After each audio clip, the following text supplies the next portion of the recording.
সমাজে যারা আমরা আছি, যাকেই দেখবো আমরা হাসি মুখে কি করবো? আমরা হাসি মুখে সবাইকে কি করবো?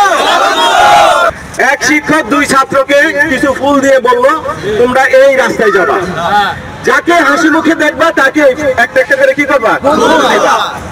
ঠিক প্রথম ছাত্র যখন গেল, সবাইকে দেখলো, কারো মুখে কোনো হাসি সবগুলো ফুল ফেরত নিয়ে আসলো। আবার দ্বিতীয় ছাত্র গেল, দ্বিতীয় ছাত্র যখন গেল, যাকে সামনে দেখলো তাকে বললো আসসালামু আলাইকুম, ফুল দিল, যে সেও হাসি দিল, যে ফুল দিল সেও হাসি দিল। তাই আমার অনুরোধ, সমাজে যারা আমরা আছি, যাকেই দেখবো আমরা হাসি মুখে কি করবো? আমরা হাসি মুখে সবাইকে কি করবো? এখন ফারুক ভাইকে দিব আসসালামু আলাইকুম।